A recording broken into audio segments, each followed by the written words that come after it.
Assalamualaikum warahmatullahi wabarakatuh. Innal hamdalillah wassalatu wassalamu ala Rasulillah wa ala alihi wa sahbihi wa man tabi'ahum bi ihsan ila yaumil qiyamah. Kepada seluruh penuntut ilmu dari ibu-ibu yang semoga saya harapkan semoga ibu menjadi madrasah yang terbaik untuk putra dan putrinya. Peranan perempuan di dalam kehidupan dan satu peradaban sangatlah penting dan memegang kunci yang sangat luar biasa, vital dan strategis. Makanya sesungguhnya ketika kita membangun sebuah kebaikan umat, membangun kebaikan satu bangsa, dimulai dari kita memperbaiki para kaum hawanya supaya mereka betul-betul bisa mendapatkan yang terbaik. Ibu dikatakan oleh Allah bukan hanya sekedar wanita, tapi seorang wanita itu dikatakan oleh Allah di dalam firman-Nya, perempuan itu sebagaimana tanah. Kalau tanahnya subur, maka sesungguhnya tanamannya itu akan memberikan banyak manfaat. Tapi kalau tanahnya tidak subur, maka hanya menimbulkan tanaman-tanaman yang gersang lagi merana. Itulah yang Allah sampaikan di dalam surat Al-A'raf 58. Wal baladu thayyibu yakhruju nabatuhu bi'idni rabbih walladzi khabusa la yakhruju illa nakidah. Sesungguhnya tanah yang subur, mereka mengeluarkan tanaman-tanaman yang bermanfaat, dan sesungguhnya tanah yang tidak subur hanya mengeluarkan tanaman yang tidak memberi manfaat dan lagi gersang. Allah tidak membicarakan tentang wanita pada surat Al-A'raf 58, tetapi Allah tidak membicarakan tentang tanah, tapi Allah sedang membicarakan tentang wanita, dan begitu lembutnya Allah ketika menempatkan wanita itu selayak tanah. Inilah yang menjadikan kita harus paham. Sesungguhnya para pahlawan Islam itu tidak pernah jauh dari rahim yang taat. Makanya ketika ibu dalam kondisi sholihah, maka semuanya akan merasakan akibatnya dan mendapatkan keberuntungan. Kalau ibu dalam kondisi sholihah, maka sesungguhnya anak-anaknya akan mudah menjadi sholih dan menjadi sholihah.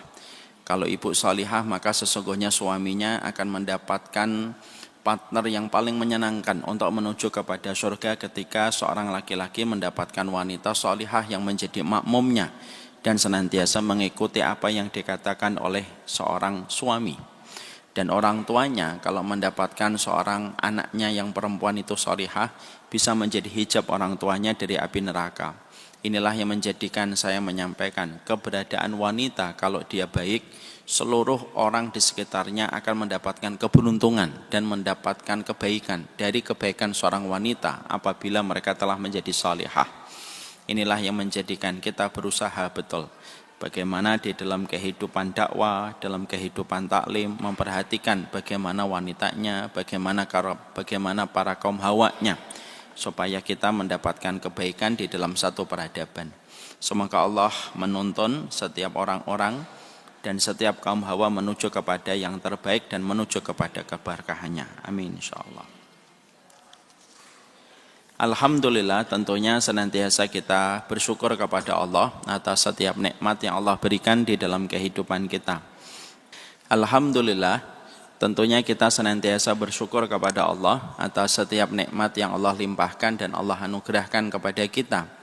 Dan sesungguhnya tidak ada sikap yang terbaik pada perjalanan hidup kita ketika kita mendapatkan anugerah karunia dan anugerah kenikmatan yang Allah berikan kepada kita, kecuali adalah kita menebalkan syukur kita kepadanya. Semakin bertambah syukur kita, semakin lapang pada kehidupan kita, dan semakin kita bersyukur, semakin luas kehidupan hati kita dan jiwa kita di dalam perjalanan hidup. Semoga Allah senantiasa menuntun kita untuk selalu kita bersyukur kepadanya. Bukan bahagia yang menjadikan kita bersyukur, tetapi bersyukurlah pasti kita dibahagiakan oleh Allah pada kehidupan dunia dan kehidupan akhirat kita. Kepada Allah kita bersyukur dan kepada Allah kita menggantungkan harapan kita. Semoga Allah selalu menuntun kita menjadi hamba yang bersyukur kepadanya. Tidak akan membahayakan orang yang telah bersyukur kepada Allah. Tidak akan membuat sering kecewa mereka yang sering bersyukur kepada Allah dalam setiap perkara. Amin insyaallah. Ibu-ibu yang semoga Allah rahmati dan Allah berkahi. Ada sebuah kaidah yang sering kita dapatkan kalau kita membaca kitabnya para ulama. Kaidahnya itu adalah mengingat surga itu memberikan kepada kita kekuatan, mengingat neraka itu membangun kepada kita kesadaran. Sebenarnya kehidupan kita, kalau kita mengingat dua perkara itu di dalam perjalanan hidup kita, maka kita akan mendapatkan dua kebaikan.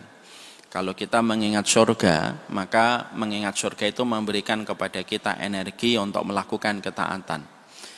Jadi ketika kita mengingat surga, maka mengingat surga itu akan terus memberikan kepada kita energi di dalam kita melakukan ketaatan kita. Karena energi yang kita dapatkan tidak kita dapatkan dari charger ketika kita mencas ke tempat-tempat listrik. Tapi charger untuk kita dan hati kita itu ketika kita melakukan ibadah, itu ketika kita mengingat surga. Ibu ketika mendidik anak dengan seluruh kesusahannya dan kesulitannya, kalau ibu tidak mengingat surga, pasti ibu akan tinggalkan anak-anak ibu dan keturunan ibu ketika ibu merasa lelah dan letih setiap hari berjibaku dengan masalah yang kurang lebih sama.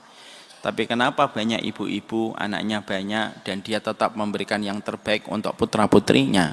Karena salah satu yang menguatkan dirinya itu adalah mengingat surga. Bahwasanya setiap ketaatan itu pasti akan mendapatkan kebaikan di sisi Allah ketika nanti dia melanjutkan pada perjalanan babak kedua di akhirat. Seorang anak tidak akan mungkin bisa berbakti kepada orang tuanya kalau dia tidak mengingat surga. Seorang suami tidak akan pernah mampu memberikan kebaikan, kesabaran, dan memberikan maaf kepada istrinya setiap waktunya kecuali mengingat surga. Ibu juga tidak akan mampu untuk menutupi auratnya, senantiasa menjaga hatinya setiap waktunya dari berbagai macam kemaksiatan kecuali ketika kita mengingat surga. Karena mengingat surga itu memberikan kepada kita kekuatan di dalam perjalanan hidup kita. Energi terbesar pada kehidupan kita itu mengingat surga.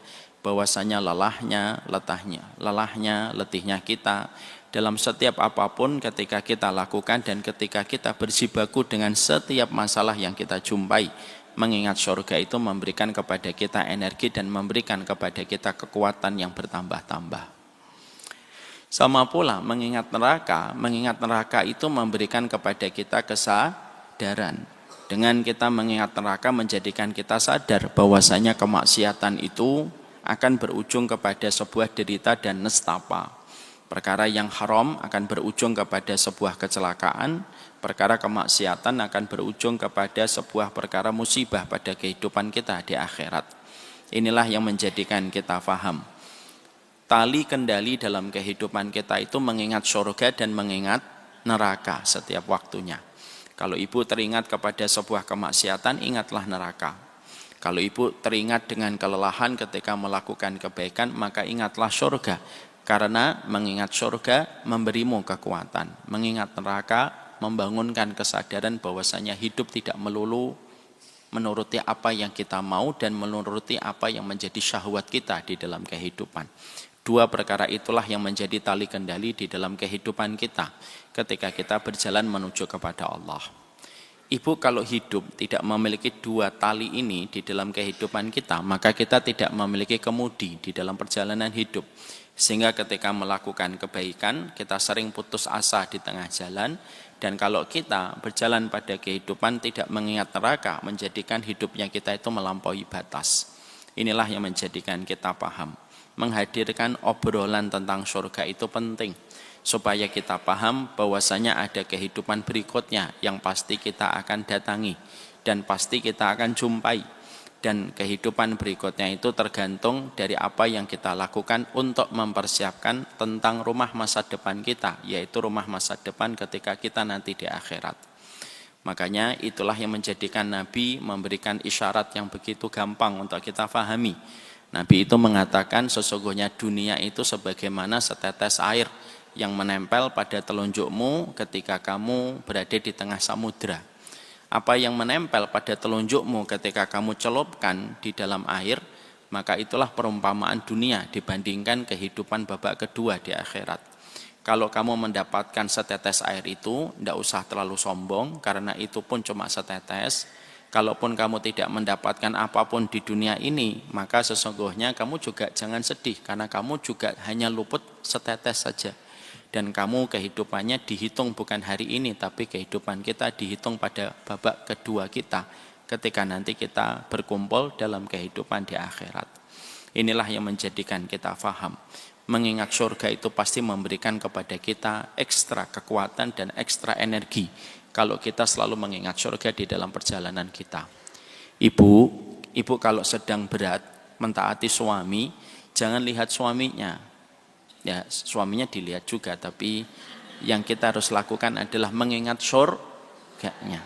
Sama pula ketika seorang istri, ketika seorang suami sedang berat gitu, bagaimana dia mengkondisikan istrinya, maka tidak ada yang bisa memberikan kekuatan kepadanya kecuali adalah mengingat surga. Sekali lagi kuncinya mengingat surga. Kalau semua ibadah kita yang kita kerjakan, kalau semua kebaikan kita hanya bersifat transaksional, bahwasanya kita lakukan kebaikan itu karena manusia, pasti tidak akan bertahan lama. Tapi kalau kita lakukan semua kebaikan ini karena kita ingin mengharapkan rahmat, karena kita ingin mengharapkan surga, pasti kita akan kuat di dalam perjalanan kita menuju kepada Allah. Ini yang harus selalu kita ingat. Mari kita ingatkan lagi, mengingat surga memberikan kepada kita kekuatan. Mengingat neraka memberikan kepada kita kesadaran. Supaya kehidupan kita tidak lepas dari tali kemudi terbaik, dan tidak ada tali kemudi terbaik pada kehidupan seorang mukmin kecuali antara surga dengan neraka. Kalau sedang ingat kemaksiatan, ingatlah neraka. Ketika sedang ingat lelahnya ketaatan, maka ingatlah kita kepada surga yang dijanjikan oleh Allah, dan semoga hati kita selalu berada di antara ingatan kita kepada surga dan neraka. Inilah yang menjadikan kita akhirnya meneruskan kajian kita 175 jalan ke surga. Karena kita ingin sekali bahwasanya kita menuju kepada kehidupan babak kedua, maka kita harus membicarakan apa yang harus kita ketahui tentang surga. Karena apa? Karena ke surga itu tidak bisa didapatkan dengan mimpi, tetapi menuju surga itu harus didapatkan dengan ilmu. Tidak mungkin kita bisa mendapatkan surga tanpa ilmu. Sebagaimana tidak mungkin kita bisa bekerja di Indosat, bisa bekerja di Telkomsel kalau kita tidak memiliki ijazah minimal S1. Kalau saja kita kerja di Telkomsel, kalaulah kita kerja di Indosat, ternyata kita harus minimal strata pendidikan kita adalah gelarnya S1, itu menunjukkan kepada kita semuanya itu butuh ilmu. Maka sama pula ketika kita menuju kepada surga kita butuh ilmu. Dan itulah yang menjadikan kita, kenapa kita ngaji, kenapa kita belajar, kenapa kita membedah kitab, supaya kita tahu apa yang harus kita lakukan supaya kita menuju kepada surga. Karena tidak setiap orang yang mengharapkan surga mendapatkan surga. Ada perkataan bagus dari Abdullah bin Mas'ud, kam min muridil khair la yusibuh. Berapa banyak orang yang menginginkan kebaikan tetapi tidak mendapatkan kebaikan itu sama sekali. Berapa banyak orang yang mereka berharap menuju kepada surga tetapi tidak mendapatkan surga. Orang Nasara kalau ditanya apakah mereka menginginkan surga? Menginginkan surga. Tapi apakah mereka mendapatkan surga? Tidak sama sekali. Orang Yahudi kalau mereka ditanya apakah mereka mengharapkan surga? Mereka mengharapkan surga. Tapi apakah mereka mendapatkan surga? Tidak mendapatkan surga. Kenapa? Karena ilmu dan petunjuk yang mereka ambil dan mereka dapatkan itu salah. Makanya Allah menyampaikan di dalam surat Al-Ghasyiyah ayat yang ketiga dan ayat yang keempat, amilatun nasibah tasla naron hamiyah. Berapa banyak orang yang beramal, kepayahan, lagi keletihan, tapi tidak mendapatkan apapun kecuali api neraka yang menyala-nyala. Untuk siapa dua ayat ini pada surat Al-Ghasyiyah? Untuk mereka yang ingin mendapatkan surga, tetapi tidak mau mempelajari ilmunya. Maka sesungguhnya mereka tidak akan sampai kepada surga yang mereka inginkan. Kalau mereka tidak mau mempelajari ilmunya. Apa saja yang bisa menjadikan mereka dimasukkan oleh Allah ke dalam surga. Ibu tahu Umar bin Khattab, khalifah yang kedua setelah Abu Bakar, beliau pernah berdiri di depan gereja. Ketika beliau berdiri di depan gereja, beliau menangis ketika melihat aktivitas orang itu keluar masuk di dalam gereja. Ada yang membawa palang kayu yang begitu berat, ada yang membawa air cawan suci, ada yang membersihkan gerejanya. Umar bin Khattab orang yang paling toleran dan beliau tidak mengganggu setiap pemeluk agama yang lain di dalam ibadah mereka. Tapi pada saat itu ketika Umar di depan gereja, Umar bin Khattab itu meneteskan air mata. Lalu ditanya sama salah satu di antara timnya, "Ma yubkika ya Umar? Apa yang membuatmu menangis wahai Umar?" Lalu Umar itu menunjuk ke arah gereja sembari beliau membacakan surat Al-Ghasyiyah ayat yang ketiga dan ayat yang keempat. Amilatun nasibah taslana ron hamiyah. Berapa banyak orang yang mereka beramal, mereka kepayahan, mereka keletihan, tapi mereka tidak mendapatkan apa yang mereka usahakan dari amalan-amalan yang membuat mereka kepayahan, kecuali mereka justru mendapatkan api neraka yang menyala-nyala. Ini merupakan peringatan dari Allah. Kita semuanya mengharapkan surga, tetapi apakah semua orang yang mengharapkan surga sampai ke dalam surga? Belum tentu. Bagaimana kita memastikan supaya kita betul-betul mendapatkan ridhanya Allah, mendapatkan rahmatnya Allah, dan mendapatkan surganya Allah? Yaitu ketika kita belajar. Belajar itu membuka kepada kita sebuah jalan supaya kita sampai kepada rahmat dan sampai kepada surganya Allah Subhanahu wa Ta'ala. Inilah yang menjadikan kita belajar 175 jalan ke surga. Jadi nanti kalau ada temannya ibu komentar, "Mbak, saya tuh pusing deh ngeliatin kamu, bingung saya ngeliatin kamu. Setiap hari ngaji terus." Maka ibu-ibu tidak usah marah. Maka ibu-ibu jawablah dengan nada yang lembut. "Saya lebih pusing ngeliatin kamu hidup tidak pernah ngaji." Karena apa? Karena surga itu tidak bisa didapatkan kecuali dengan ilmu. Kita ngaji bukan sok suci, kita ngaji bukan karena kita sok alim, kita ngaji bukan karena kita pengangguran, bukan. Kita ngaji karena kita tahu ada babak kedua setelah kehidupan kita di dunia. Dan kita tidak hanya hidup sementara di dunia, tapi kita betul-betul ingin selamat pada kehidupan babak kedua. Kalau orang Yahudi saja, mereka sudah bersusah payah menjalankan agamanya, tetapi berujung kepada api neraka. Kalau orang Nasara, mereka berletih-letih di dalam menjalankan agamanya, tetapi mereka juga tidak mendapatkan surga. Kita pun sama. Kalau kita hanya mengharapkan surga, tetapi kita tidak menempuh jalannya, maka sesungguhnya kita tahu kapal itu tidak pernah berlayar di atas padang pasir. Kalau kita mengharapkan surga, tetapi tidak menikmati proses awalnya dengan kita belajar, maka sesungguhnya kita sama saja mengharapkan kapal itu berlayar di tengah padang pasir, dan itu tidak akan mungkin terjadi. Inilah yang menjadikan kita faham. Nikmatilah ngajimu, bukan karena kita ini ingin menjadi orang yang sok solihah. Nikmatilah ngajimu, bukan karena kita itu ingin merendahkan orang. Nikmatilah ngajimu, karena bisa jadi ngajinya kita, hadirnya kita pada setiap kajian, itulah yang menjadikan kita kelak dikasihani oleh Allah, dan menjadikan kelak kita kalau dikasihani oleh Allah, kita mendapatkan rahmat. Dan kalau kita mendapatkan rahmat, tidak ada satu manusia, tidak ada satu hamba, kalau dia sudah dikasihani oleh Allah dengan rahmatnya, kecuali tempat kembalinya itu adalah surga. Itulah kampung halaman terbaik yang kita nantikan supaya kita balik menuju kepada tempat ketika pertama kali Adam diciptakan. Inilah surga. Jadi kalau kita ditanya, "Ustadz, apa karakteristik para penghuni surga?" Pertama, yang kelihatan dari kehidupan mereka. Maka kamu akan menjumpai para penghuni surga itu mereka tidak pernah bosan dan tidak pernah letih ketika mendengarkan ilmu. Lalu ilmu itu dirubah menjadi energi untuk melakukan ketaatan di dalam perjalanan hidup mereka. Makanya Rasulullah itu pernah ditanya, sifatnya orang mukmin itu siapa, Ustaz? Ya Rasulullah. Maka Nabi Muhammad menjawab, sifatnya orang mukmin itu banyak. Tapi salah satu sifatnya orang mukmin, Rasulullah bersabda, la yashba'al mu'min min khairin yasma'uhu hatta yakuna muntahahul jannah. Rawahu Tirmidzi. Maka Rasulullah mengatakan sesungguhnya sifatnya orang mukmin itu salah satunya dia tidak pernah kenyang. Dia tidak pernah kenyang dan tidak pernah merasa cukup dengan setiap ilmu yang dia dengarkan sampai akhirnya memastikan dirinya berada di dalam taman-taman surga. Inilah yang menjadi harapan kita.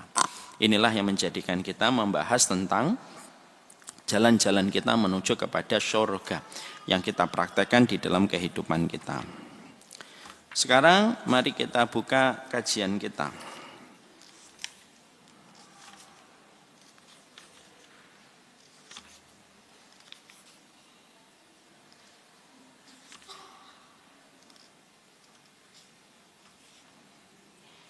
Sebentar, kita sampai mana ya? Berapa? Halaman 66. 66 ya, Bu.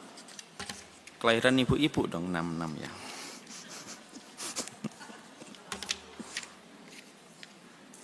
Oh iya benar. Sekarang kita menuju kepada poin ke-16. Kemarin pada poin yang ke-15 kita telah belajar salah satu di antara perkara yang memudahkan kita menuju kepada surganya Allah, yaitu ketika kita membebaskan dan meringankan seseorang ketika dia memberikan hutang dan membayarkan hutang saudaranya muslim. Itu telah kita pelajari dan telah kita kaji. Sekarang kita menuju ke halaman 66, poin ke-16.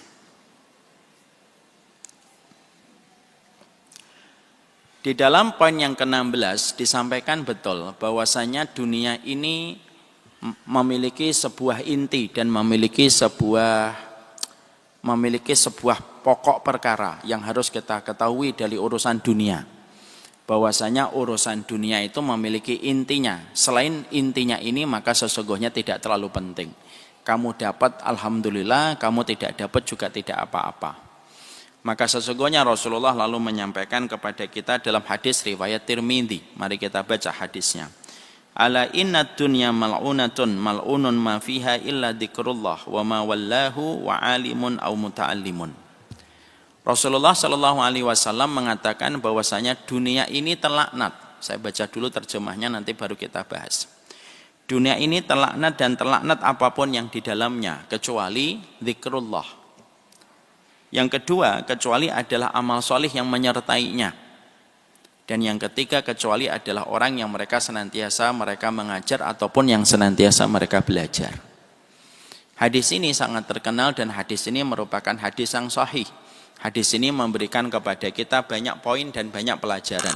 Dan mari kita pelajari poin-poin ini dan pelajaran ini supaya kita bisa meresapi maknanya dan supaya bisa melahirkan poin-poin penting yang melahirkan sebuah kebaikan di dalam perjalanan hidup kita.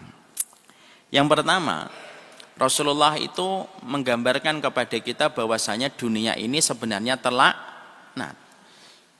Ini poin pertama. Apa artinya terlaknat itu, Ustaz? Terlaknat itu kalau kita kembalikan kepada kaidah para ulama menjelaskan, kaidah terlaknat itu adalah jauh dari rahmatnya Allah. Karena memang dunia itu memang tempatnya seseorang itu begitu mudah bisa mendapatkan laknatnya Allah kalau dia tidak berhati-hati. Tidak salah kalau Allah itu memisalkan dunia itu sebagaimana air di dalam surat Al-Kahfi. Ibu tahu kenapa Allah mengumpamakan dunia itu sebagaimana air? Nanti kita akan kaitkan dengan kata terlaknat yang disebutkan oleh Nabi dalam hadis ini.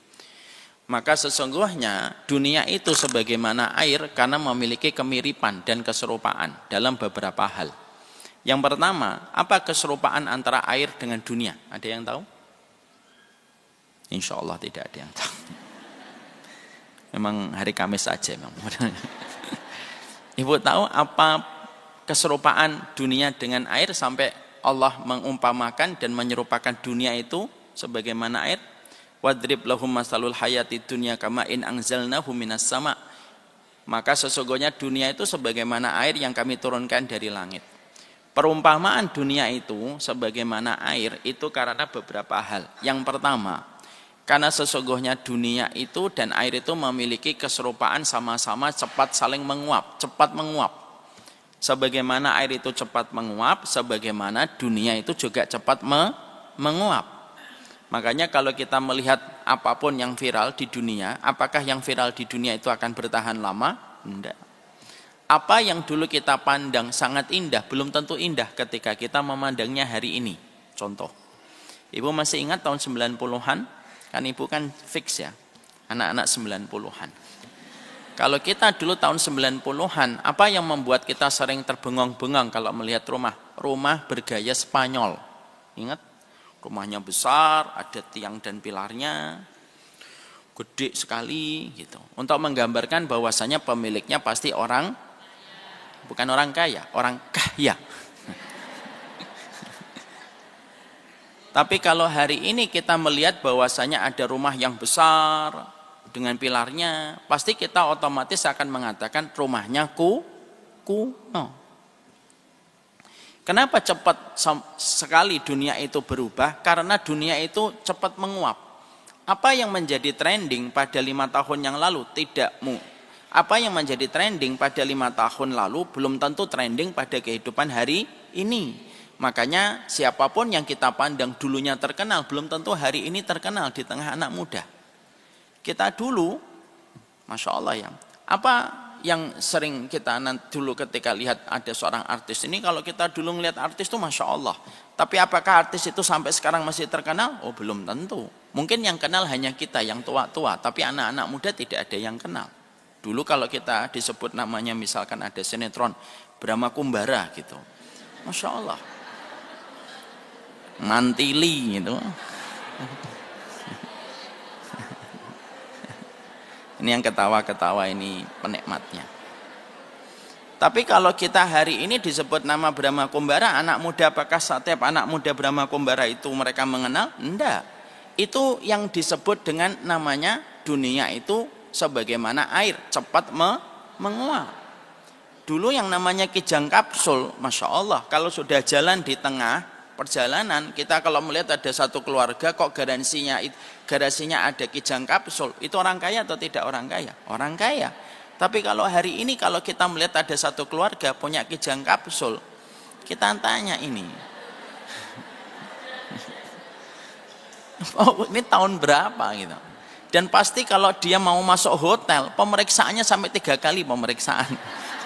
Karena dikhawatirkan bawa sesuatu yang berbahaya. Padahal ketika tahun 2000-an awal, kijang kapsul itu masih tren atau tidak tren? Tren.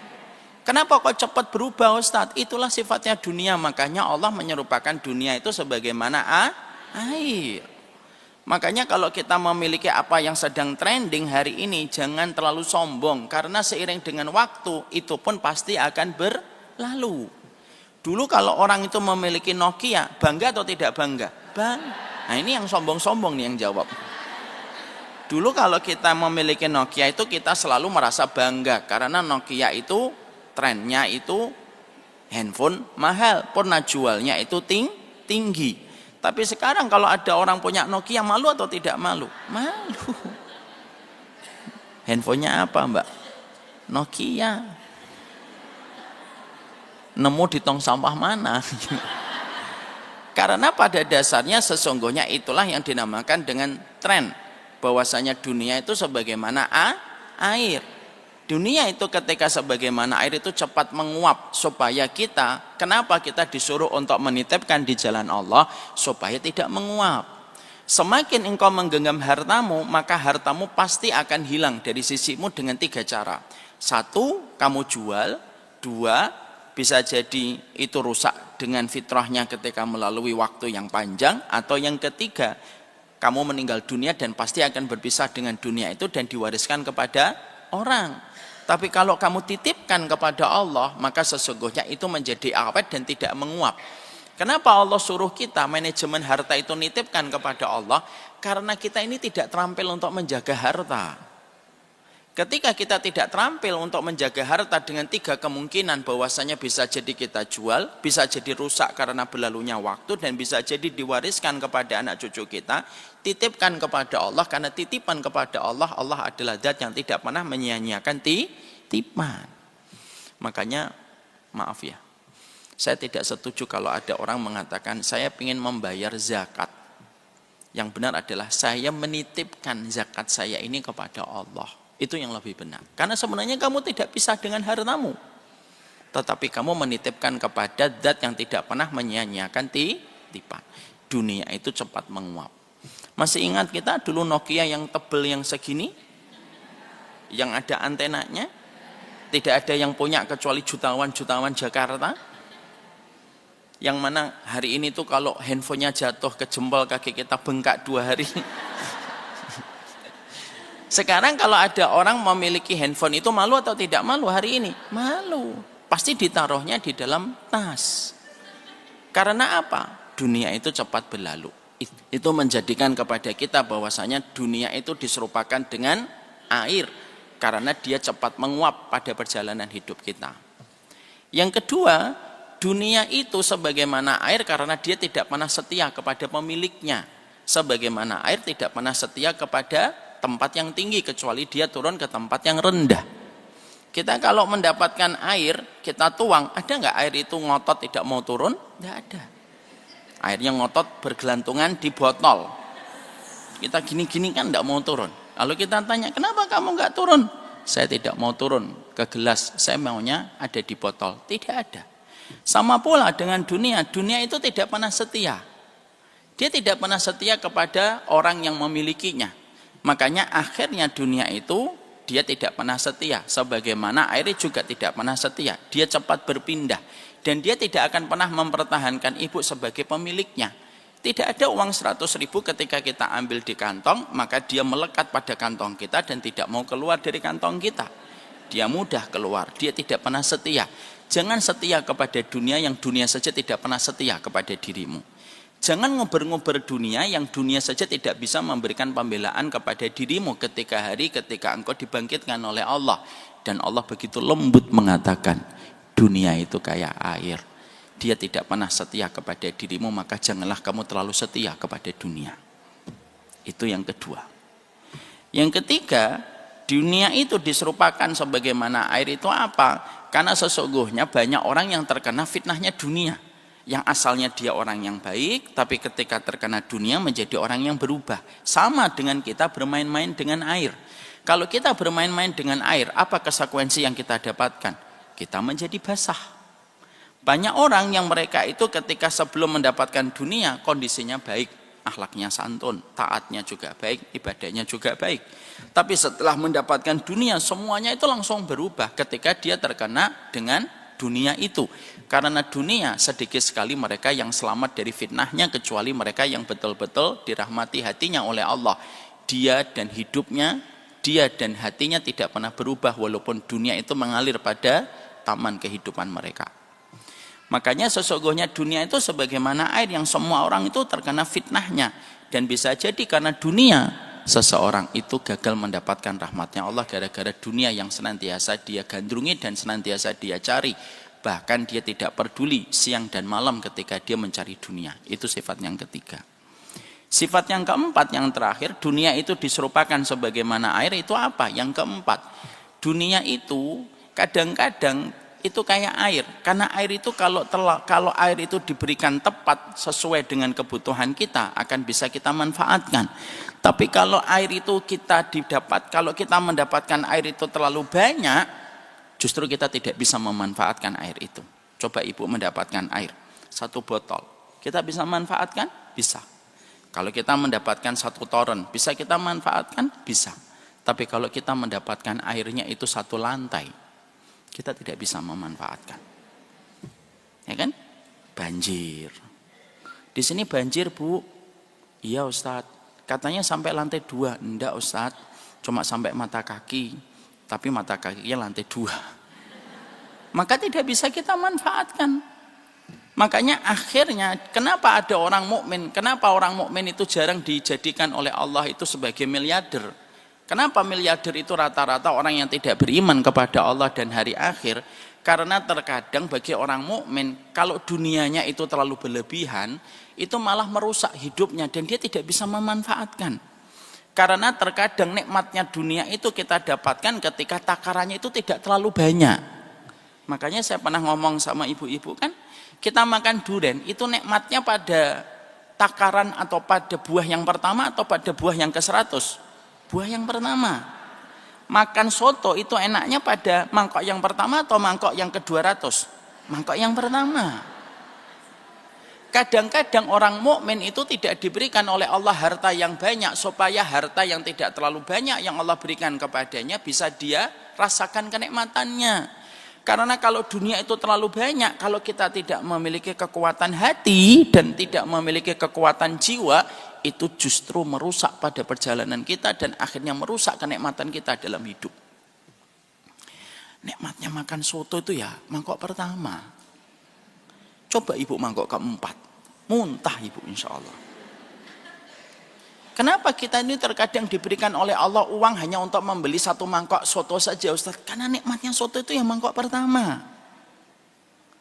Makanya itulah yang Allah sampaikan di dalam surat Al-Kahfi, wadrib lahum masalul hayatid dunya kamain anzalnahu minas sama. Kami itu jadikan dunia perumpamaannya sebagaimana air, karena sesungguhnya antara dunia dan air itu ada kemiripan dalam 4 perkara. Dan salah satunya apa? Sesungguhnya dunia itu bisa menjadi fitnah, sebagaimana ketika kita bermain-main dengan air maka kita mendapatkan cipratannya menjadi basah.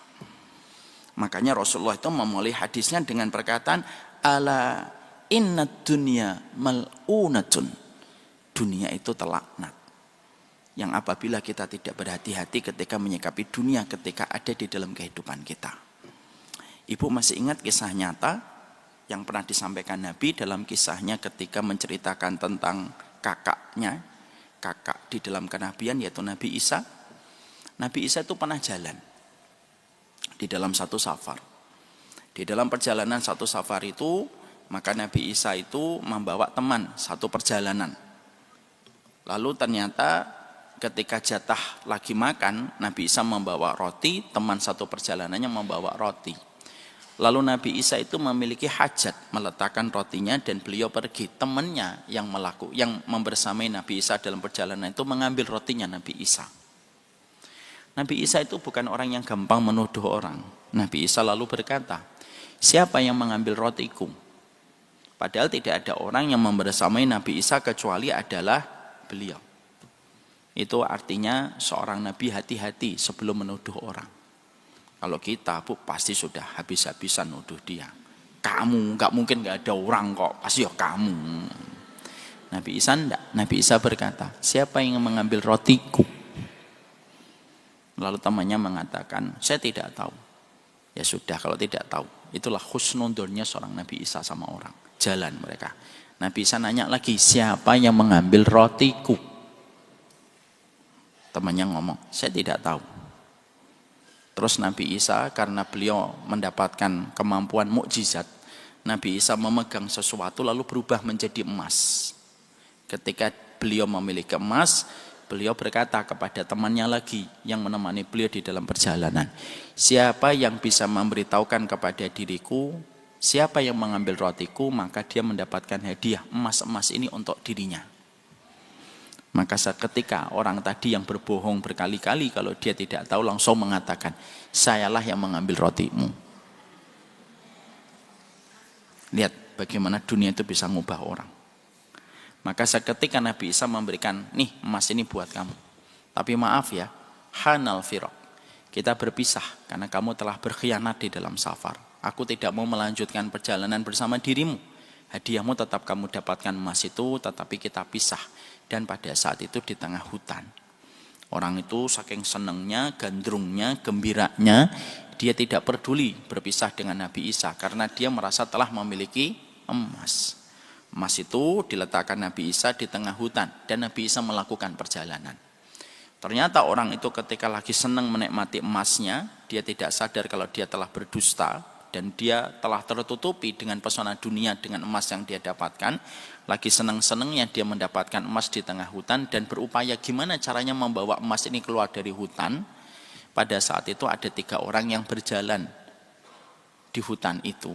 Di hutan yang sama dan 3 orang itu kaget mendapati ada seseorang memiliki emas yang begitu besar di tengah hutan dan 3 orang ini yang asalnya tidak punya rencana membunuh, akhirnya mereka berencana untuk membunuh dan berkata, kita bunuh orang itu dan kita ambil emasnya.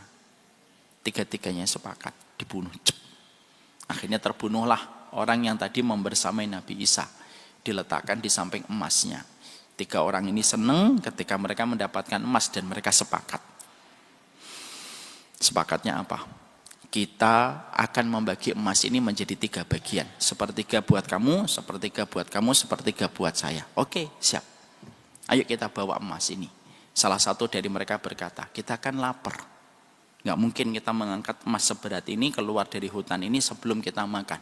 Sudahlah, 2 orang di antara kita pergi untuk membeli makanan, saya yang akan menunggu emas ini di dalam hutan. Kisah ini nyata, terjadi ribuan tahun yang lalu. Akhirnya 2 orang ini jalan mencari makanan.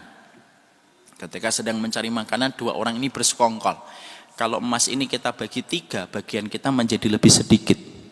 Gimana kalau kita bunuh teman kita yang sedang menunggu emas, kita makan dulu, nanti kita racuni dia dengan makanan.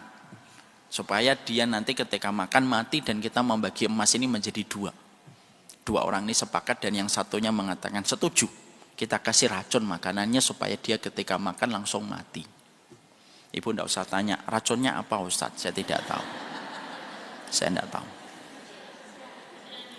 Maka ternyata ketika dua orang ini berencana untuk membunuh temannya yang sedang menjaga emas, yang menjaga emas pun punya pikiran yang sama.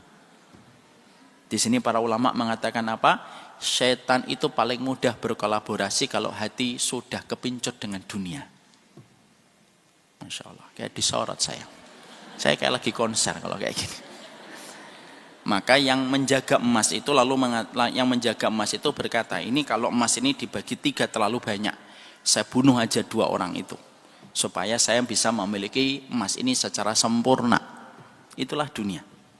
Dunia itu selalu bersekongkol dengan setan, dan setan paling mudah untuk mengarahkan hati kalau sudah kepincut dengan dunia.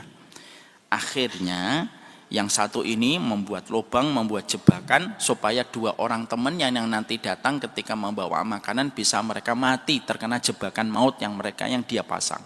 Dipasanglah semua jebakan maut itu. Dan ketika yang 2 ini datang membawa makanannya sudah ada racunnya.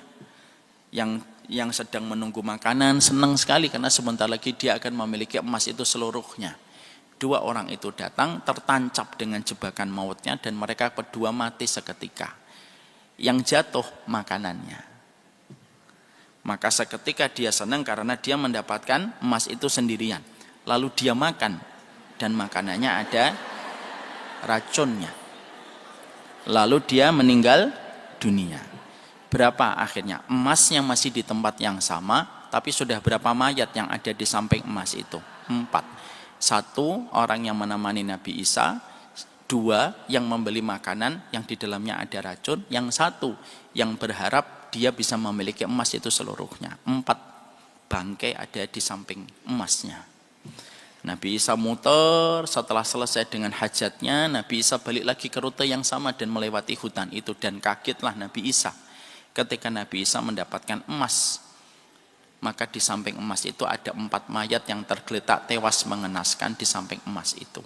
Disitulah keluar perkataan Nabi Isa, dan perkataan itu diabadikan oleh Rasulullah. Apa perkataan Nabi Isa? Hakadha taf'alud dunya bi ahliha. Beginilah caranya dunia memperlakukan para pemburunya ketika mereka dihinakan oleh dunia itu. Ini menjadikan kita akhirnya paham itulah dunia. Makanya Nabi mengatakan ad-dunya mal'unatun. Dunia itu terlaknat. Karena kalau dunia ini tidak kita sikapi dengan hati-hati, jiwa yang bersih, maka sesungguhnya dunia itu bisa menjadikan seseorang itu jauh dari rahmatnya Allah ketika dia sudah menggenggam dunia itu. Makanya kalau kita mendidik anak, ibu, saya sampaikan kepada ibu, ini juga untuk teguran untuk saya. Kalau kita mendidik anak, sebelum kita pastikan anak kita terampil untuk menjemput rezeki, pastikan anak kita itu hatinya betul-betul kuat sebelum mereka nanti menggenggam dunia yang banyak. Karena berapa banyak anak yang berubah tabiatnya, berubah karakternya, berubah sikapnya, berubah approach-nya kepada ibu ketika mereka menggenggam dunia tetapi hatinya belum siap untuk mendapatkan dunia yang berlimpah.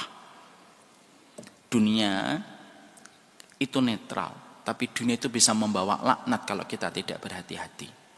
Makanya Rasulullah mengatakan dunia itu terlaknat, dan terlaknat apapun yang ada di dalam dunia itu. Dan sebagian ulama mengatakan kenapa Rasulullah itu mengatakan dunia itu terlaknat? Pertama, karena dunia itu bisa menjauhkan seseorang dari rahmatnya Allah. Yang kedua, dunia itu kenapa terlaknat? Karena dunia sebesar apapun kita menggenggamnya, maka pastinya akan mengalami kehancuran ketika datangnya 2 perkara. 1, datangnya musibah alam. Yang kedua, datangnya kiamat. Dia tidak akan tersisa apapun dari dunia itu kecuali semuanya menjadi hilang dan tidak tersisa. Itulah dunia. Itulah kenapa akhirnya kita sebagian paham kenapa banyak orang mukmin tidak mereka dijadikan miliarder dunia. Ya karena nilainya tidak seberapa.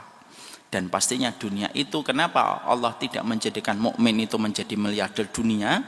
Karena pada dasarnya dunia itu pasti akan rusak ketika sudah datang dua perkara, musibah alam dan kiamat. Sudah tidak ada lagi terasa nilai dunia itu. Ketika kita akhirnya paham bahwasanya dunia itu telaknat dan telaknat apapun yang ada di dalamnya, maka sesungguhnya itulah arti yang pertama pada poin yang pertama. Maka kata laknat itu jauh dari rahmatnya Allah. Ini bukan berarti nanti kita berdoa supaya kita tidak diberikan dunia. Enggak. Mintalah rezeki, Bu, mintalah dunia. Tapi yang harus kita sikapi adalah memiliki kesiapan hati ketika kita mendapatkan dunia. Jangan jadikan dunia itu obsesi terbesar dalam kehidupan kita. Kaya itu bukan tujuan hidup.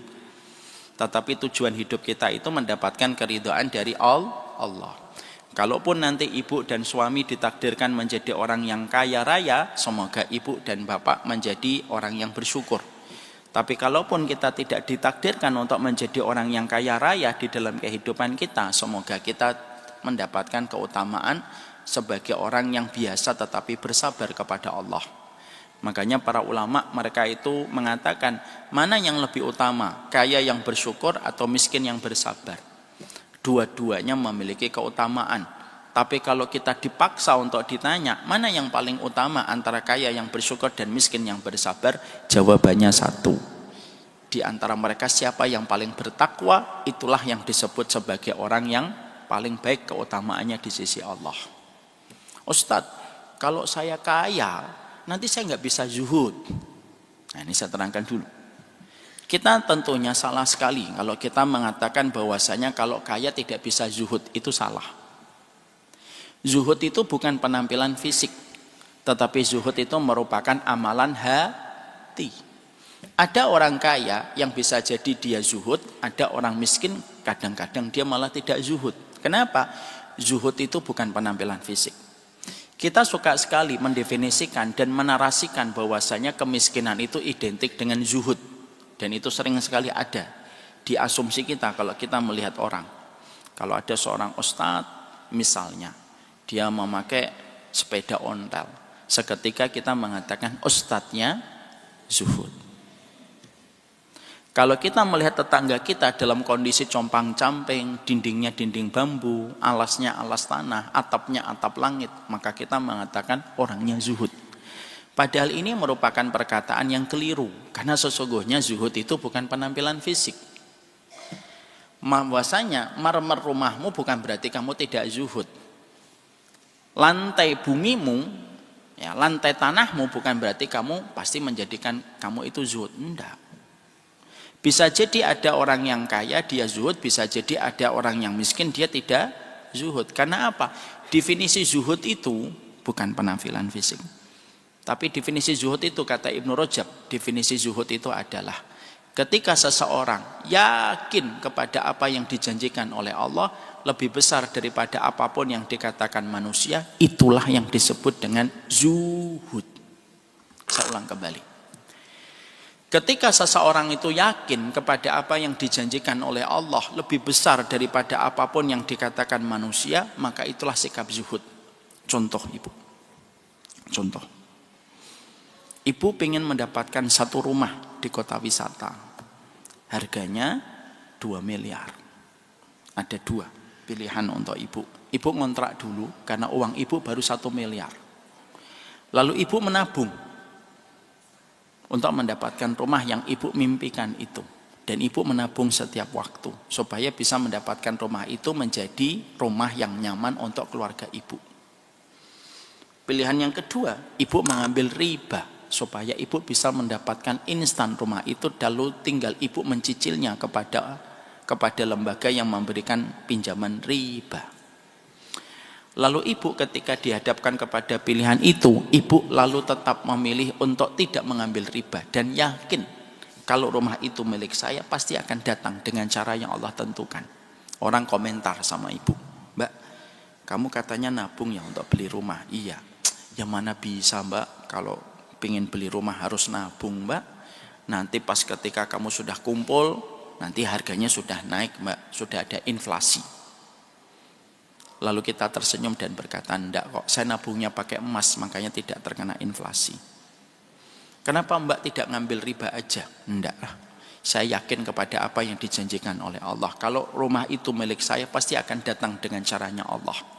Tapi kalau rumah itu bukan milik saya, apapun cara yang saya lakukan, walaupun dengan cara yang haram, dia tidak akan pernah menjadi milik saya. Itu namanya zuhud. Itu namanya zuhud. Paham di sini? Ibu ketika memiliki anak perempuannya umurnya 23 tahun. Lalu orang komen, Mbak, anakmu si Putri umurnya berapa? 23 tahun. Dia nggak pacaran? Enggak. Kenapa enggak pacaran, Mbak? Pacaran tidak mendekatkan jodoh dan tidak pacaran juga tidak pacaran tidak mendekatkan jodoh, tidak pacaran juga tidak menjauhkan jodoh. Mbak tahu nggak kalau pacaran itu cuma 2? Kalau dia itu bukan jodohnya, berarti dia menjaga jodohnya orang.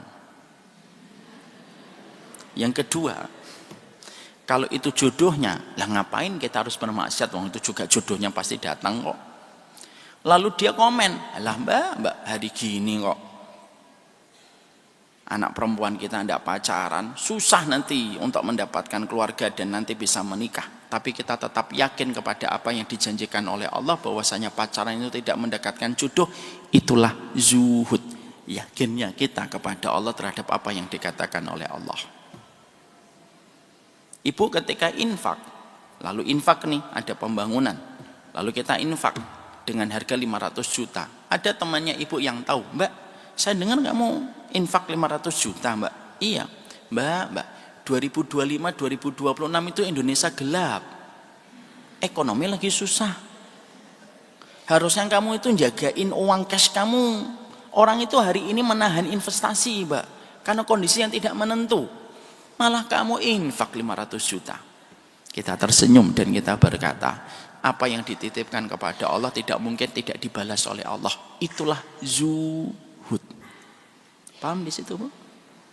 Jadi sikap zuhud itu adalah sikap ketika kita yakin kepada apa yang dijanjikan oleh Allah daripada apapun yang dikatakan manusia.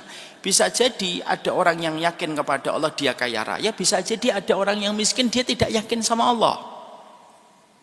Jadi kalau ibu nanti misalkan ada yang kaya, bukan kaya itu tidak bisa zuhud, bisa jadi yang kaya itu zuhud. Saya ingin nyampaikan ini dulu supaya kita tidak salah asumsi dan tidak salah persepsi. Maaf ya ibu, di komplek perumahan saya dulu, sekitar 3 tahun 4 tahun yang lalu, itu masih sering ada pemulung yang masuk ke komplek rumah sebelum subuh, ngorek-ngorek sampah dia. Semoga Allah merahmati beliau dan merahmati para pemulung.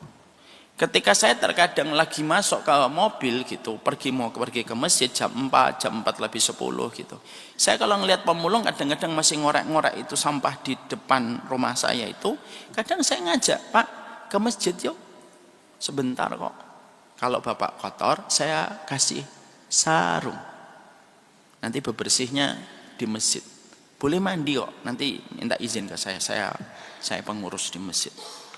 Dia jawab sambil senyum, ya mas nanti gampang. Tapi sampai matahari terbit dia masih berputar-putar di antara tong sampah ke tong sampah yang lainnya. Tapi terkadang saya ketika pergi ke masjid, ada mobil Mercedes jam 4 kurang sudah berada di masjid dan pemiliknya sudah di saf yang pertama. Apakah orang kaya berarti tidak zuhud kalau kayak gitu? Enggak, bisa jadi yang kaya itu zuhud, bisa jadi yang miskin belum tentu zuhud. Karena zuhud itu sikap hati, Bu. Jadi dunia ini terlaknat, tapi bagi mereka yang zuhud, dunia itu tidak terlaknat. Kenapa? Karena bagi yang zuhud itu, dunia itu ada di bawah kendalinya dia, ketika dia lebih yakin kepada apa yang dijanjikan Allah daripada apapun yang dikatakan manusia. Itulah sikap zuhud. Jadi sikap zuhud itu kalau kita yakin kepada apa yang dijanjikan oleh Allah. Ibu misalkan suaminya melakukan kesalahan, ibu memaafkan kesekian kalinya. Orang-orang sahabat ibu, sekel ibu mengatakan, alah, ndak usah dikasih maaf lagi. Laki-laki itu ndak pantas dikasih maaf lagi itu.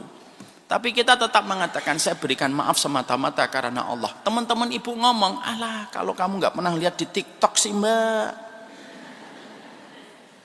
Di TikTok tuh kayak gini tuh nggak bisa mbak gitu. Tapi kita tetap yakin kepada apa yang dikatakan Allah daripada apa yang kita lihat di sosial media. Itu namanya zuhud. Jadi disitulah kita mendapatkan bahwasanya dunia itu terlaknat. Laknat itu artinya jauh dari rahmatnya Allah. Karena banyak orang itu mendapatkan fitnah ketika mendapatkan dunia, kecuali bagi mereka yang senantiasa terjaga hatinya.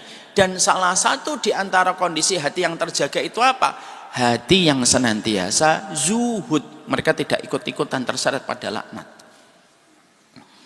Makanya sebelum kita mendoakan anak kita supaya anak kita diberikan kelapangan rezeki, maka yang kita minta kepada Allah itu apa? Supaya anak kita diberikan hati yang zuhud.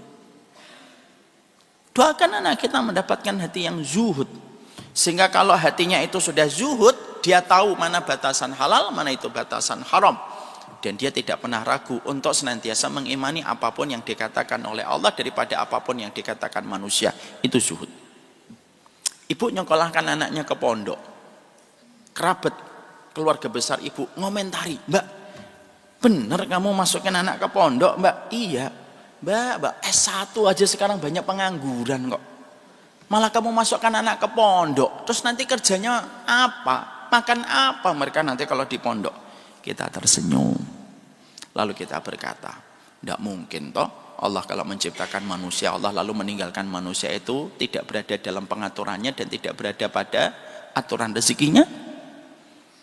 Alah mbak susah ngomong sama kamu. Dan kita tetap senyum saja. Dan kita tetap mantap memasukkan anak ke pondok. Itu namanya zuhud. Saya termasuk orang yang pernah dikomentari begitu sama bapak saya. Bapak saya dulu pernah dikomentari. Nama bapak saya Umar Faruk. Dikatakan, walaupun bapak saya seorang kiai ya, seorang ustadz. Ada temannya yang ngomentari ketika saya dimasukkan pondok. Rok, namanya bapak saya Umar Faruk. Saya dengar sendiri ketika saya masuk pondok saat itu di Solo. Ada temannya bapak itu bertamu lalu ngomentari bapak, "Rok, anakmu dimasukkan pondok, Rok." "Iya mas." "Ya Allah Rok, hari gini susah banget nyari uang, nyari rezeki. Kalau nanti Mita ini," saya dulu panggilannya Mita, "kalau Mita ini nanti gak dapet ijazah, terus kerjanya opo? Kamu gak kasihan sama Mita nanti ketika dia gede?" Lah, apa mungkin gitu? Anak saya sekolah, anak saya belajar tentang Allah, lalu Allah membiarkan dia tidak berada pada jaminannya dia. Nah, jawaban itu yang saya dengar dari bapak. Di atas kursi coklat rumah saya. Itu masih ingat kursi coklat. Temannya bapak itu terdiam. Tapi di situ saya mencoba mencerna omongan bapak. Setelah saya lama di pondok, setelah saya bisa baca kitab, akhirnya saya paham. Omongan bapak itu omongan orang yang zuhud insya Allah. Bukan bermaksud mensucikan bapak anda. Tapi ketika bapak yakin bahwasanya bapak itu nyokolahkan saya di pondok, dan pondok saya dulu tidak ada ijazahnya, Bu. Pondok saya dulu tidak ada ijazahnya. Jadi saya harus menemukan ijazah persamaan dulu. Qadarullah ketika akan mengambil ijazah persamaan itu, qadarullah saya keterima dan mendapatkan beasiswa dan tidak membutuhkan ijazah persamaan. Jadi saya nggak dapat ijazah persamaan. Jadi saya ini S1 tapi nggak punya ijazah SMA. Kelihatan kan saya ini wajahnya alumni SMP. Padahal maaf ibu cek di keluarga saya. Keluarga saya, sepupu-sepupu saya itu Undip, ITB, IPB semuanya. Rata-rata. Tapi bapak sama sekali tidak ragu. Padahal saya punya 2 tanggungan kedua kakak saya ketika beliau memasukkan saya ke pondok. 2 kakak saya ini adalah cerebral palsy dan tentunya pasti berada di dalam tanggung jawab saya. Itulah yang dinamakan sikap zuhud. Ibu dagang, tapi ketika taklim, ibu ngaji dulu. Nantilah dagangannya nanti setelah ngaji baru dagang. Lalu orang komen, "Lo justru ketika lagi ngaji kamu buka lapak, Mbak." Itu biasanya banyak ibu-ibu yang bosan ngaji keluar. Saya enggak ngomentarin ibu lo ya. Lalu ibu tetap mengatakan, "Enggak, saya nanti ngajinya ngaji dulu, setelah itu baru nanti nyari rezeki." Itu namanya zuhud. Jadi yakin sama Allah. Dan kita harus ingat, perhatikanlah akal kamu ketika mengambil satu keputusan berpikir, karena apa yang kamu pikirkan itulah yang terjadi dalam takdirmu. Makanya Imam Ibnu Qayyim rahimahullahu ta'ala mengatakan hati-hatilah sama pikiranmu, karena pemikiranmu itu bisa jadi menjadi jalan takdirmu. Kalau kita yakin dapat pertolongan dari Allah. Karena begitulah cara kerja kita ketika kita harus meyakini apapun yang dikatakan oleh Allah. Itu namanya sikap zuhud. Ya. Saya punya ibu, saya dulu sekitar 10 tahun lalu ada salah satu ikhwan laki-laki yang jadi driver saya. Saya pernah ceritakan kalau tidak salah kisahnya di sini. Beliau itu anaknya 3 atau 4, dia hanya jualan buku, Bu. Yang biasanya di emper-emper lapak-lapak, tapi sekarang sudah nggak jualan lagi, dia sekarang bisnisnya sudah naik sedikit. Dulu tuh biasanya juga jualan di Darussalam. Dulu awal-awal sering nyetelin saya, Bu. Saya pernah tanya ke dia ketika saat naik mobil itu, "Akhi, anak tuh berapa?" 3 atau 4 saat itu beliau jawab. Saat itu saya masih tinggal di Pamulang. Sebelum saya akhirnya istikharah untuk pindah ke tempat yang betul-betul memberikan kebaikan, yaitu Bekasi. Karena Bekasi itu tempat yang indah bagi yang bersabar. Ya saya insya Allah bersabar. Beliau saat itu tinggal di Bekasi. Dan setiap pagi dia naik motor ke Pamulang lalu nyetirin saya. Atau biasanya ketemu di tengah-tengah. "Ustadz, jadwal yang pertama di mana?" "Di sini." "Ya sudah, nanti saya ke situ boleh nggak Ustadz?" "Boleh, karena saya tidak terlalu strike." Saya pernah ngobrol di mobil Honda Jazz saya yang lama sekali. Saya nanya sama beliau, "Anak antum berapa?" 4. "Berapa antum jualan lapak buku di pinggir masjid itu?" "Ya nggak tentu Ustadz." Terus dia nggak nyebutkan nominal. Saya ngusap punggungnya sambil dia lagi nyetir. "Semoga antum bersabar ya." Apa jawabannya, Bu? "Ini Bu, ini anak cuma tamatan SMP Bu." Lalu dia sambil nyetir berkata, "Enggak Ustadz, saya tidak bersabar, saya bersyukur." Saya ngomong lagi, "Semoga antum bersabar." "Enggak Ustadz, bersyukur." Nah saya kan merasa, "Loh kok dibantah lagi?" Saya ngomong lagi, "Semoga antum bersabar." "Maaf Ustadz." Nah, dia baru bilang maaf. "Maaf Ustadz, insya Allah akan bersabar, tapi saya belum saatnya bersabar." "Loh kok gimana antum belum bersabar?" "Saya bersyukur Ustadz." "Kenapa antum bersyukur?" "Jadi penjual buku di emperan masjid itu banyak syukurnya Ustadz." Mengalirlah sebuah cerita kisah nyata. Apa kisah nyatanya, Bu? Saya hari itu belajar dari beliau, tukang jualan buku di emper masjid. Dia berkata, "Saya itu Ustadz, kalau pagi habis subuh saya nyiapin buku Ustadz. Modal saya SMS ada pengajian yang mana hari ini, yang insya Allah banyak sekali kaum musliminnya yang hadir. Maka saya kalau sudah nyiapin buku, saya taruh box, taruh di motor saya. Saya karena dapat nih, oh ada kajian di Darussalam, oh ada kajian di Al-Falah, oh ada kajian di sini gitu. Saya jalan. Sepanjang perjalanan tidak ada yang saya minta kecuali hanya Allah, supaya Allah memberikan saya rezeki yang cukup dari jualan buku. Kenapa saya bersyukur Ustaz? Allah hadirkan hati saya itu selalu ingat Allah dalam berzikir setiap saya menyusuri jalan sebelum sampai ke tempat saya menggelar buku. Kenapa Ustaz? Ustaz, jadi pedagang itu kalau tawakalnya kurang, depresi. Karena kita tidak pernah tahu rezeki kita berapa. Ada yang terkadang saya dapat 50.000 Ustaz, terkadang saya dapat 100.000, kadang dapat 200.000 Ustaz. Kadang saya muter-muter nggak dapat untung sama sekali. Makanya ibu kalau sama orang-orang di pinggir jalan itu nggak usah ditawar. Berapa Bu? 10.000, 1.500 boleh.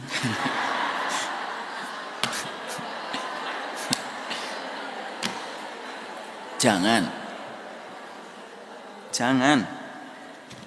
Berapa harganya Bu? 10.000 Bu. Ya sudah Bu, 200.000 boleh enggak? Nanti pedagangnya ngomong, sombong. Saya lanjutin ya. Maka kata beliau, saya tuh enggak pernah tahu Ustaz. Orang saya gelar buku gitu ya, salah gelar buku. Saya tuh tidak tahu siapa yang dihentikan oleh Allah untuk beli dagangan saya. Saya nggak tahu Ustaz. Kadang-kadang saya baru menggelar sudah banyak yang datang, ada yang pesan siwak, ada yang beli habatus sauda, ada yang membeli buku, ada yang ngasih saya kembalian terus kemudian dia mengatakan sudah Mas, kembaliannya bukan untuk kamu aja. Ada yang kadang saya ngelar lapak itu Ustaz, rame, tapi nggak ada satupun yang berhenti di depan lapak saya. Makanya saya kalau pagi itu syukur. Kenapa saya syukur? Karena saya selalu minta sama Allah dan ingat kepada Allah. Kadang-kadang perasaan saya ini mungkin tidak dirasakan sama orang yang mereka bekerja dan sudah mendapatkan kepastian gaji di akhir bulan. Banyak orang itu kalau naik mobil tenang aja mereka Ustadz. Mungkin sambil dengerin musik, sambil dengerin radio. Kenapa? Karena dia tahu jatah rezekinya itu nanti sudah ada di akhir bulan. Kalau saya tidak bisa. Kata beliau, saya tuh sampai terdiam dengar kisahnya, Bu. Kalau saya tidak bisa Ustadz. Saya tuh naik motor, Masya Allah, Allahumma rizukni, Allahumma rizukni, Allahumma rizukni, kasih rezeki saya ya Allah, kasih rezeki saya terus sampai ke masjid saya jual itu. Maka pada saat itulah ketika saya gelar itulah maka akhirnya Allah memberikan kecukupan. Masya Allah, saya nggak pernah ngitung Ustaz, rezeki saya tiap bulan itu berapa, tapi alhamdulillah cukup dan saya tidak punya utang. Saya ini hidup tidak punya utang Ustaz. Dan ibu tahu, saya tidak bermaksud mensucikan seseorang di hadapan Allah. Beliau ini setiap tahun tidak pernah skip untuk itikaf 10 hari. Jadi kalau sudah 20 hari pertama Ramadan, dia jualan 10 hari selesai. Rezekinya setiap dia pagi itu ketika jualan ada keuntungan lebih ditabung 5.000, ditabung 10.000. 10.000 Bu. Yang menurut kita terkadang di kantong aja kita tidak bersyukur. Itu 10.000 dikumpulin setahun. Nanti kalau sudah mendekati 10 hari yang terakhir di bulan Ramadan, dia berikan kepada istrinya. Mi, saya 10 hari pengen itikaf, jangan diganggu dulu ya. Ini tabungan saya selama 1 tahun. Dan 10 hari selalu itikaf. Ya. Ini yang disebut dengan sifat zuhud. Yakin dia sama Allah. Makanya saya kalau pernah mendapati di sosial media ada pedagang, ada seorang pebisnis besar, dia mengatakan, kami ini perusahaan, setiap waktu adzan semua pegawainya disuruh sholat. Banyak orang yang mengomentari dari para pebisnis lain dan mengatakan kepada saya, kamu ini owner bodoh, ngurangin efisiensi waktu karyawan untuk bisa memproduksi banyak barang. Tapi saya tidak pernah ragu dan tidak pernah menyesali keputusan saya. Ini yang disebut dengan zuhud. Jadi dunia ini telaknat. Yang tidak telaknat siapa? Salah satunya orang yang mereka hatinya zuhud. Ya. Jadi disitulah kita paham si kaya yang bersyukur sama si miskin yang bersabar dua-duanya utama. Selama mereka bertakwa kepada Allah. Janganlah si miskin berburuk sangka sama si kaya. Janganlah si kaya suka merendahkan si miskin. Dalam kehidupan sunnah tidak boleh. Ibu misalkan dalam kondisi miskin atau saya miskin, kita tidak boleh ngomong, saya sih tidak apa-apa miskin, daripada nanti hisapnya panjang. Tapi ngomongnya itu untuk nyindir. Tidak boleh lah. Mbak kaya ya? Ya alhamdulillah dengan nikmat dari Allah. Mbak tahu gak? Semakin banyak barang yang kita ambil, nanti kita lama di kasir. Saya nanti insya Allah ringan Mbak. Kasir saya cepat Mbak. Karena banyak barang saya itu sedikit. Tidak usah gitu. Karena bisa jadi ada orang yang kaya raya bisa mendahulimu menuju kepada surga ketika dia memiliki banyak karunia. Ketika hartanya memberikan banyak manfaat kepada orang. Tapi ada orang yang memang ditakdirkan miskin. Karena sesungguhnya Allah tahu kalau orang ini dikayakan, malah nanti madharat baginya. Jadi Allah itu menempatkan kita sesuai dengan porsi yang terbaik dalam versi terbaik kehidupan kita. Ustadz, kenapa saya tidak memiliki uang 20 triliun Ustadz? Ibu, kalau ibu memiliki uang 20 triliun, mungkin ibu tidak akan ngaji. Paham di sini? Mbak, ngaji Mbak, ada Ustadz Umar 175 jalan ke surga. Surga mana lagi yang saya cari? Saya punya 20 triliun. Jadi terkadang sesungguhnya kita harus paham, Allah itu kenapa kok tidak menjadikan kita kaya raya, hartanya melimpah, kayak Elon Musk gitu. Malah kita bingung Bu, Orang kayak Elon Musk tuh malah bingung kalau menurut saya itu. Mau makan itu sudah bingung mau makan apa.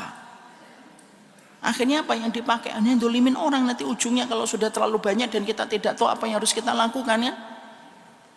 Makanya tadi saya mengatakan, kalau ibu pengen merasakan nikmatnya durian, tidak usah memiliki kebun durian. Repot nanti. Cukup nunggu musim durian, beli 1 buah. Cukup. Kadang-kadang Allah itu tidak mau merepotkan kita. Pengen merasakan nikmatnya naik pesawat, udah beli tiket.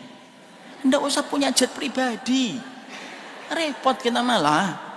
Paham di sini, Bu? Supaya kita tahu caranya kita untuk melihat segala sesuatu dari sudut pandang yang benar. Makanya ketika Nabi mengatakan ala inna dunya mal'unatun, kata mal'unatun itu artinya telaknat, dan telaknat itu artinya jauh dari rahmatnya Allah. Dan sesungguhnya telaknat bagi mereka yang tidak memiliki sifat zuhud, salah satunya ketika menyikapi dunia. Lalu Nabi mengatakan selanjutnya, mal'unun ma fiha, semua yang ada di dalam dunia itu telaknat, illa, kecuali 3. Jadi yang tidak telaknat itu kecuali adalah 3. Kita bahas. Yang pertama yaitu dzikir. Berarti dzikir itu merupakan salah satu di antara pegangan seorang mukmin supaya dia keluar dari zona kehinaan dunia dan zona laknatnya dunia dengan kita senantiasa berzikir kepada Allah. Dan dzikir itu merupakan sesungguhnya, dan dzikir itu merupakan mata air yang membersihkan kita dari segala macam karat-karatnya dunia di dalam kita senantiasa berzikir kepadanya ketika kita mengingat Allah. Dan berzikir itu memberikan kepada kita banyak untuk mengingat kembali kepada Allah dan menjadikan kita paham bahwasanya kita merindukan perjumpaan kita dengan Allah. Makanya orang yang berzikir salah satunya diantaranya itu apa? Orang yang berzikir itu akan senantiasa merasa rindu perjumpaan dia dengan Allah, zat yang selalu dia sebut di dalam kehidupannya di dunia. Kenapa orang itu membenci kematian? Karena jarang menyebut nama Allah. Akhirnya nama Allah itu menjadi sebuah nama yang dia takutkan ketika dia berjumpa dengannya. Akhirnya memandang kematian membenci. Kenapa dia membenci kematian? Karena dia tidak sering mengingat Allah ketika dia lalai di dalam dia berzikir kepada Allah. Makanya zikir itu merupakan sebuah amalan yang mengeluarkan kita dari zona laknatnya dunia. Dan zikir itu setidaknya ada beberapa contoh. 1, zikir itu apa? Zikir itu sebagaimana ketika kita mengucapkan kalimat-kalimat thayyibah. Kalimat thayyibah. Subhanallah, walhamdulillah, wala ilaha illallah, wallahu akbar. Itulah yang disebut dengan zikrullah yang pertama. Kenapa itu penting? Karena ketika menyebutkan nama Allah, maka semuanya akan menjadi berbeda. Kalaulah penyihir saja harus mengucapkan mantranya supaya mendatangkan kekuatan dengan mengatakan abrakadabra, maka barulah penyihir itu bisa mendapatkan kekuatan untuk memberikan keburukan kepada orang.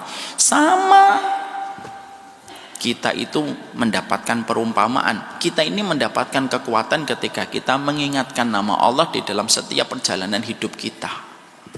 Makanya sudah sering saya ambilkan contoh, ibu, saya sambilkan contoh.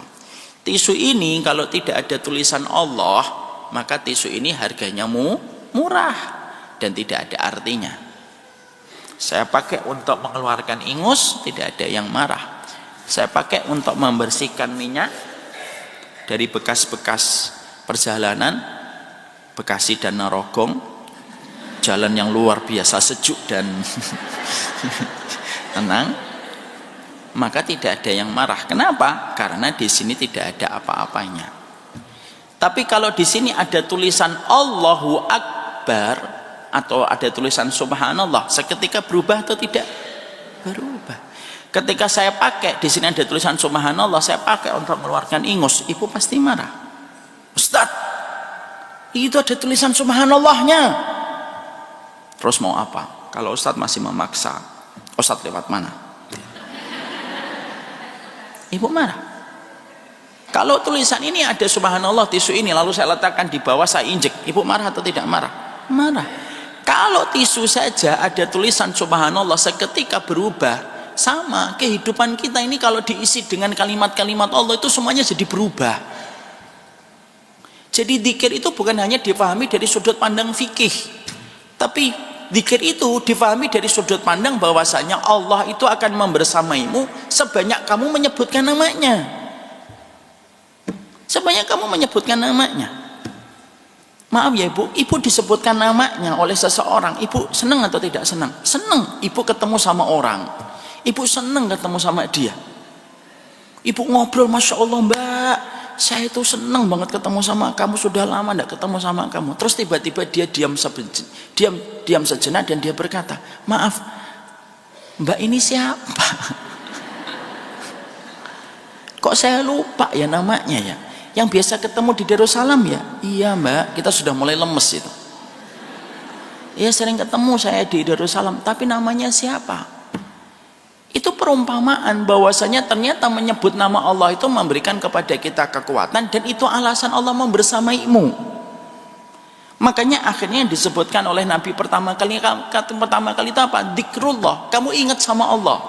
Karena sesungguhnya berkumpul dengan banyak manusia itu penyakit, maka obatnya cuma satu, menyebutkan nama Allah. Karena menyebutkan nama Allah itu memberikan kekuatan. Memberikan kekuatan. Dukun saja ada mantranya. Dukun itu ada mantranya, dan kalau dukun tidak membaca mantranya, maka tidak akan bisa memberikan efek apapun kalau dia tidak membaca mantranya. Orang mukmin itu dalam tanda petik mantranya itu adalah pada kalimat zikir yang dia ucapkan. Dan zikir yang pertama itu zikir ketika menyebutkan nama Allah. Makanya banyak kisah yang terjadi bahwasanya ketika zikir itu menjadi sebuah kelaziman yang kita ucapkan, betul-betul Allah itu akan melapangkan kehidupan kita dan menghindarkan kita dari bala dan musibah berdasarkan zikir yang kita ucapkan. Jangan pernah kamu pandang sebelah matamu dengan zikirmu itu. Karena apa? Zikir itu tidak bisa dipandang sebelah mata. Makanya dalam hadis riwayat Muslim, di dalam kitab Riyadhus Shalihin, saya pernah nyampaikan pula di sini, bagaimana ada seorang sahabat disengat kalajengking, bengkak tangannya. Pagi harinya lapor sama Nabi, ya Rasulullah, saya disengat kalajengking, bengkak tangan saya. Ladaghatni al-aqrab fil bariha. Tadi sore kalajengking itu menyengat saya. Yang diucapkan Nabi apa? Kalaulah tadi sore kamu mengucapkan dzikir, a'udzu bikalimatillahi tamah min syarri ma khalaq. Kalau tadi sore kamu dzikir mengucapkan, ya Allah aku berlindung dengan kalimatmu yang sempurna, maka pasti kalajengking itu tidak akan menyengatmu. Kata Nabi itu pasti kalajengking itu tidak akan menyengatmu. Maka Nabi memberikan pelajaran secara langsung kepada kita, dzikir itu menolak bala dalam kehidupan kita.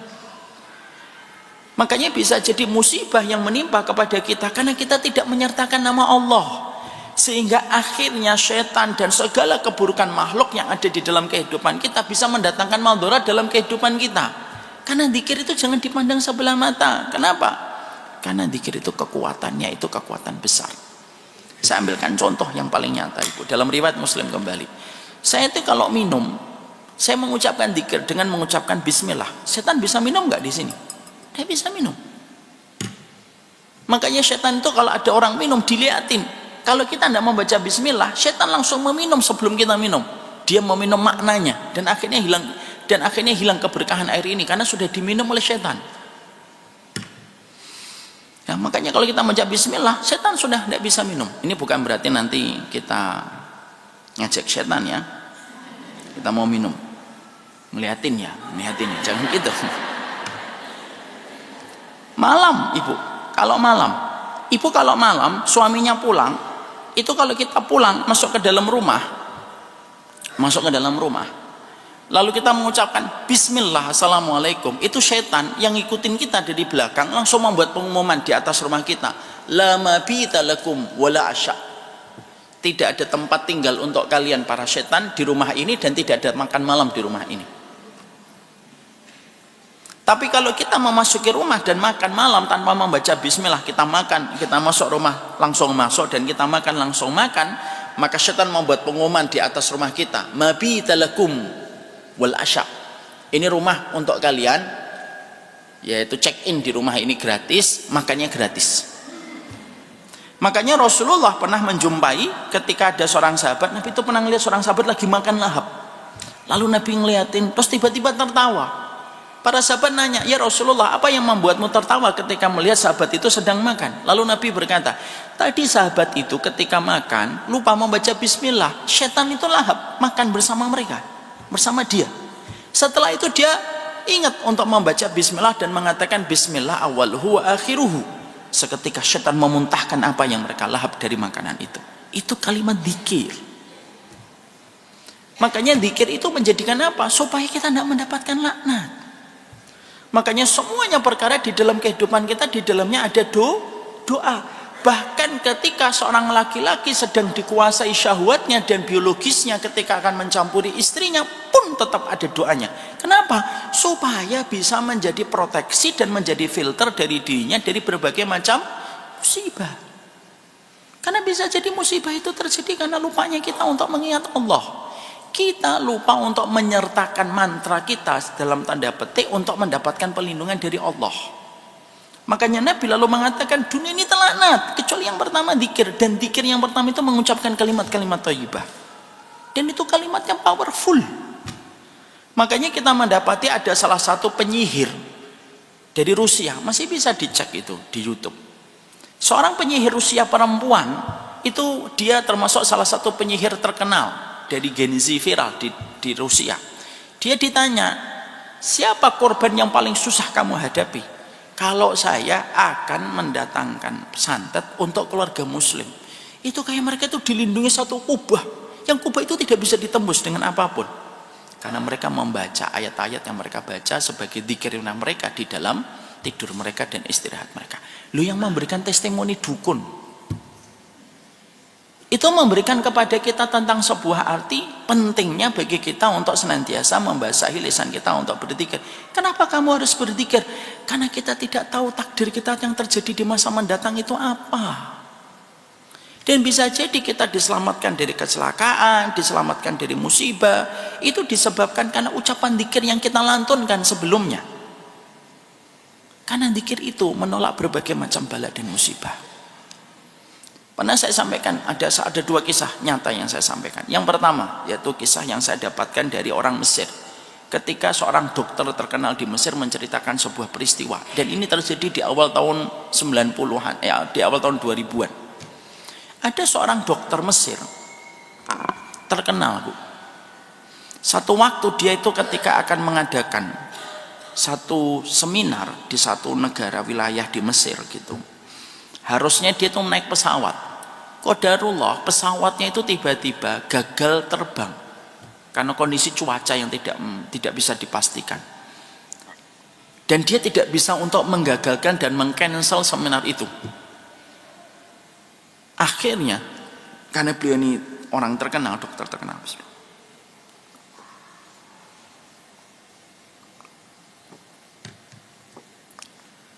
karena beliau dokter terkenal, timnya lalu mengatur perjalanan darat.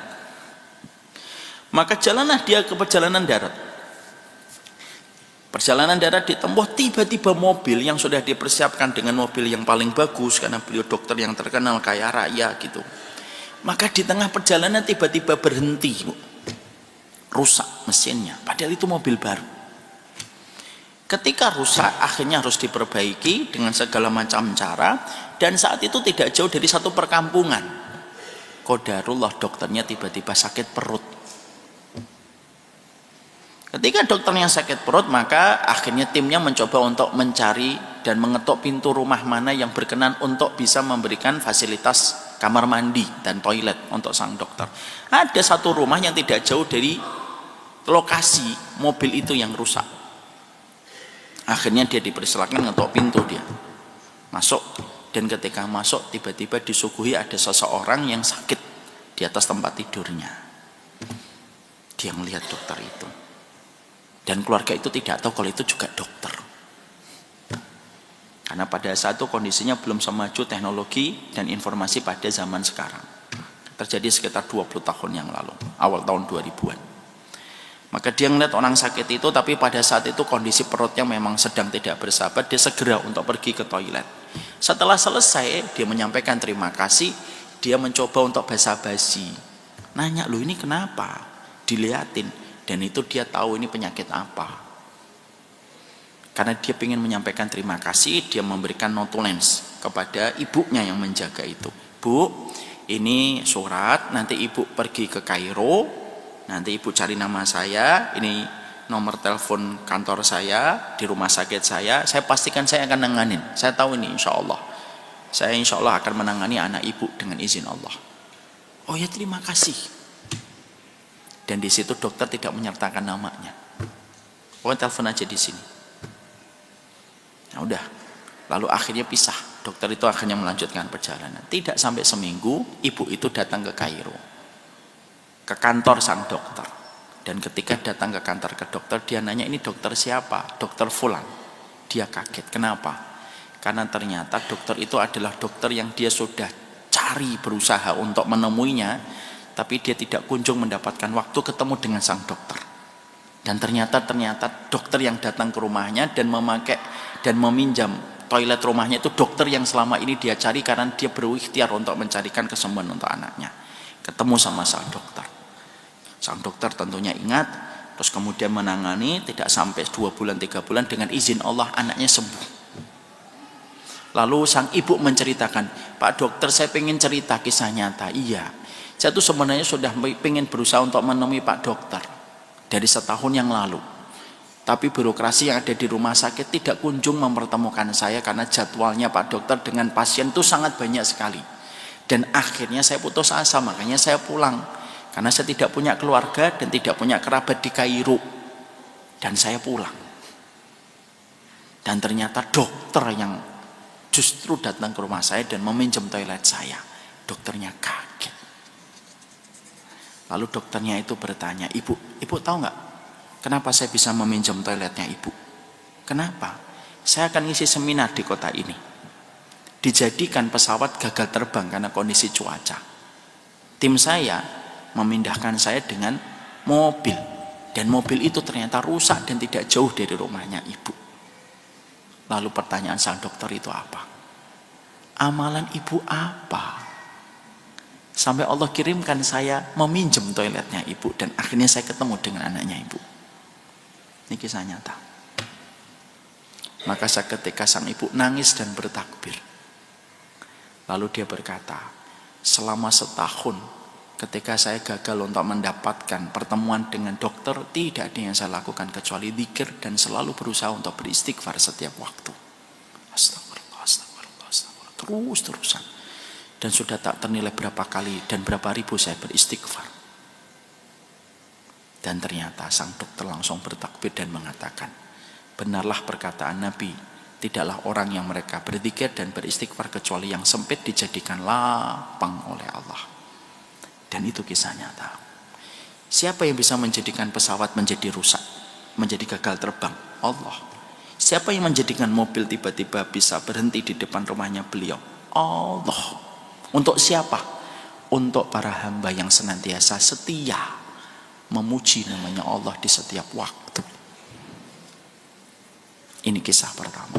Kisah kedua, ini salah satu dari jamaah saya yang lama tinggal di Pamulang. Beliau ini pulang ke kampung halamannya di Padang, kampung halaman suaminya. Perjalanan di Sumatera ngelewatin Lampung, suaminya nyetir, malam nyetir, paginya kelelahan. Dia berkata sama istrinya, Bu, Mi, tolong gantiin sebentar, mau tidur. Sebentar aja, setengah jaman atau 40 menitan lah, nanti saya lanjutkan. Ya Bi, insya Allah saya gantiin. Tapi kita zikir pagi ya, zikir pagi. Berhenti mereka di pinggir jalan, zikir pagi. Subhanallah, subhanallah, alhamdulillah, wa la ilaha illallah, wala haula wala. Setelah zikir selesai, kemudian pindahlah lokasi. Sang suami di kursi penumpang, istri di kursi setir. Jalan bersama dengan putrinya 2 di belakang. Perjalanan nyusur, sang istri masih lelah. Lalu terkena microslip dalam beberapa sekian detik, gitu. Dan jalan Sumatera itu kan penuh dengan jurang. Ibu tahu mobilnya apa? Mobilnya R3. Tahu R3? Honda, Suzuki. Maka ketika kena microslip, maka langsung jatuh ke jurang. Orang-orang di atas yang melihat kejadian itu langsung teriak mereka, ya Rob, Allahu Akbar, dan menyangka tidak ada yang selamat karena curamnya jurang itu. Maka mobil itu meluncur bebas tanpa bisa dikendalikan dan tidak bisa dipencet remnya. Semua yang ada di dalam terantuk-antuk terus. Dan semua yang di atas menyangka meninggal itu semua. Mobil itu terus meluncur dan akhirnya berhenti dengan sendirinya ketika tertambat dengan satu pohon besar. Dan ternyata qadarullah 4 penumpang di dalamnya baik-baik saja. Hanya lecet-lecet saja, tidak ada yang patah tulang, tidak ada yang retak tulang. Mobilnya ya barat-barat, diangkat dari atas, dan semua yang di atas itu mereka takjub karena tidak ada yang meninggal. Kalau melihat kondisi curamnya jurang itu, tidak mungkin itu bukan karena pertolongan Allah. Beliau ketika habis mudik itu, kemudian silaturahmi ke rumah saya untuk silaturahmi Idul Fitri. Yang ibu-ibu tidak pernah silaturahmi ke rumah saya, maka beliau silaturahmi Idul Fitri ke rumah saya dengan ini cerita kejadian itu.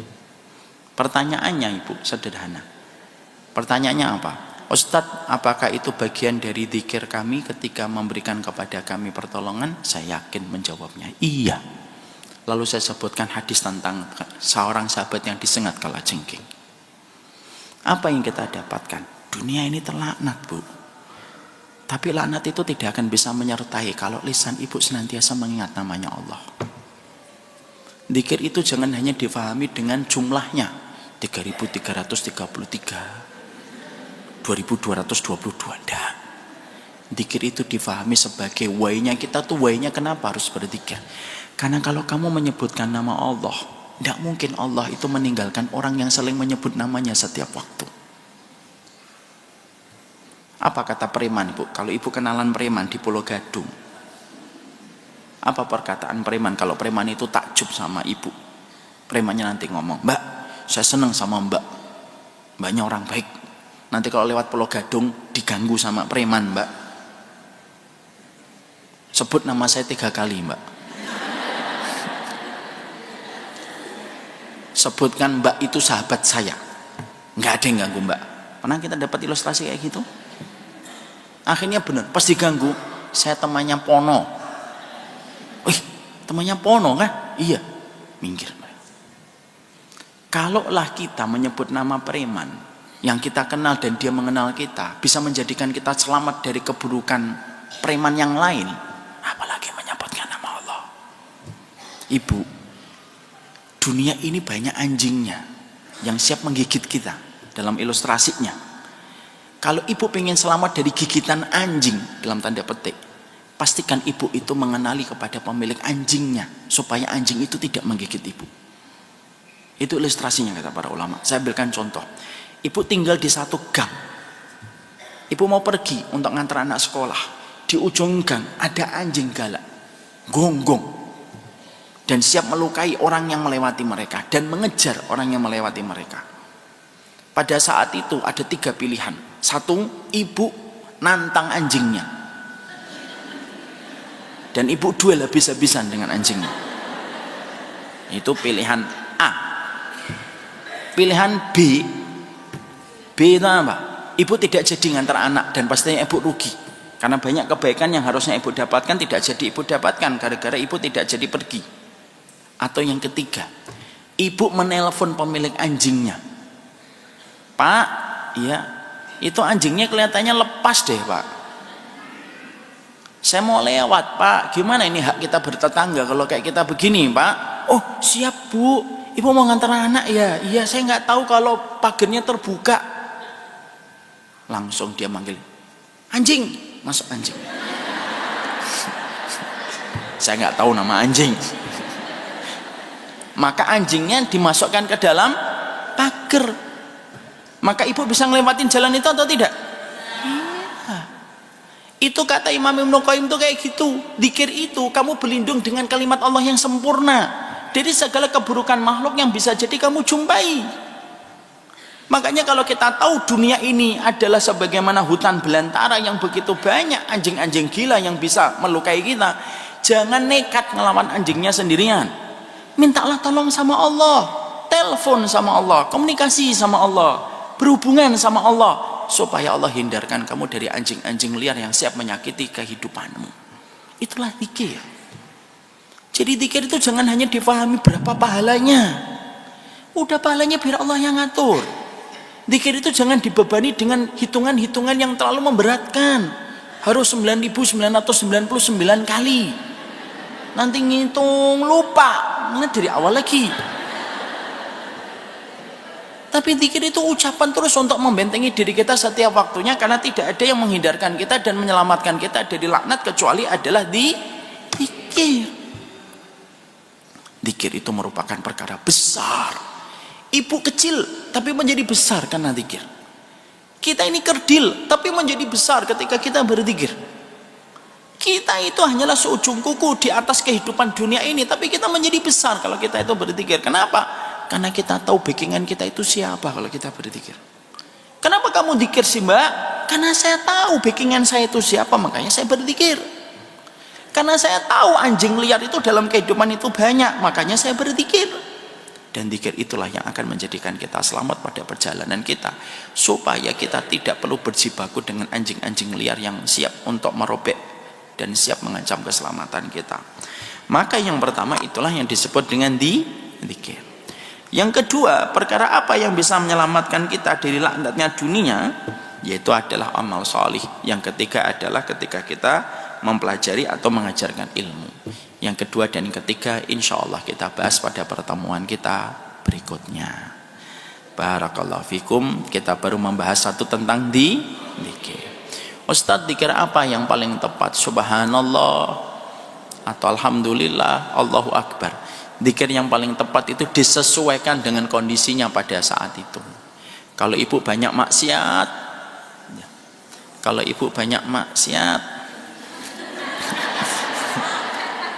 maka tidak ada zikir yang paling utama kecuali apa? Istighfar. Kalau ibu sedang terbebani dengan pikiran-pikiran liar kemana-mana, maka tidak ada zikir yang paling baik kecuali subhanallah. Kalau ibu sedang mendapatkan kebaikan dan kemudahan dalam hidup, maka zikir yang paling penting apa? Alhamdulillah. Itu. Ibu ketika melihat suami, ibu ingat, masya Allah banyak sekali dosa-dosa ibu. Astagfirullah, astagfirullah. Ya. Ibu ternyata memiliki pemikiran-pemikiran yang membuat kita sering khawatir dan sering sedih gitu tentang masa depan. Baca subhanallah, subhanallah, subhanallah. Kita ngelihat anak sakit, kita khawatir, pikiran kita liar kemana-mana. Baca subhanallah, subhanallah, subhanallah. Dan zikir itu disesuaikan dengan kondisi dan keadaan kita yang paling afdal dan yang paling utama. Sebaik-baik zikir, maka sesungguhnya zikir pagi dan zikir petang. Dan itu bisa memberikan kepada kita banyak kebaikan di dalam kehidupan kita. Amin insyaallah. Saya kira cukup kajian kita hari ini, sudah 10:30. Semoga Allah memberkahi kita dan kita masih menuju pada poin yang ke-16, part yang kedua. Apa artinya amal solih dan apa itu artinya belajar dan mengajar yang bisa menyelamatkan kita dari zona laknat pada kehidupan di dunia sama datang. Wallahu a'lam bishawab. Ini yang dapat saya sampaikan dalam pertemuan hari ini. Semoga Allah memberkahi kita. Dan saya ingin sampaikan Ibu, insya Allah Samila akan mengadakan sebuah kelas yang diberikan judul menenangkan hati, menenangkan hidup, menenangkan jiwa. Menenangkan hidup, memenangkan jiwa. Sudah ada? Belum? Ya. Nanti sedang. Insya Allah acaranya diselenggarakan di daerah Bintaro di Double Tree. Silakan, ini merupakan batch yang kedua dan ini sangat terbatas. Ibu kalau ingin mengikuti acaranya supaya kita tahu cara kita untuk menenangkan hati kita dan memenangkan jiwa kita di dalam kehidupan. Insya Allah akan diselenggarakan di daerah Bintaro di Double Tree. Kemarin kita mengadakan batch yang pertama dengan izin Allah Subhanahu wa taala. Bagi ibu-ibu yang ingin untuk mendapatkan kelapangan bersama dengan sang suami dan keluarga tercinta, mari kita berkumpul di Taman Ilmu. Insya Allah kita itu seharian Ibu, dari jam 8:30 sampai jam 3 sore di hotel. Nanti insya Allah akan kita pelajari bersama-sama bagaimana menenangkan hati kita dan melapangkan jiwa kita. Informasi ini semoga bermanfaat, dan kalaupun ibu bisa share kepada yang lain, alhamdulillah. Saya ambilkan contoh.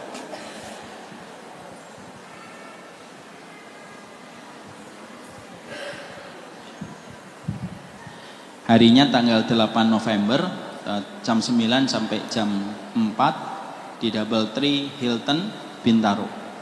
Registrasinya di WhatsApp 0857 751 50057. Semoga Allah memberikan keberkahan untuk kita. Mari kita tutup kajian kita pada kesempatan pagi kali ini. Semoga Allah memberikan keberkahan atas apa yang kita pelajari, insyaallah. Ibu, tolong diangkat tangannya ibu semuanya. Kalau ibu sedang merasakan beratnya melakukan ketaatan, sedang berat menjalankan sesuatu yang di situ ada banyak pahalanya, mintalah tolong kepada Allah. Pegang dadanya, lalu ucapkan iyyaka na'budu wa iyyaka nasta'in. Kalau tiba-tiba ibu diliputi rasa khawatir tentang masa depan, iyyaka na'budu wa iyyaka nasta'in. Kalau ibu sedang sulit untuk taat kepada suami ketika suami pernah melakukan kesalahan dan ibu sedang teraduk-aduk memorinya ketika kesalahan itu teringat oleh ibu, iyyaka na'budu wa iyyaka nasta'in.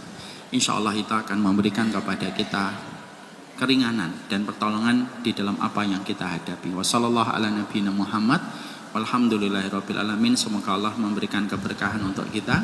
Kalau ada guru dan jamaah yang keluar bareng-bareng, yang didahulukan gurunya atau jamaahnya? Gurunya.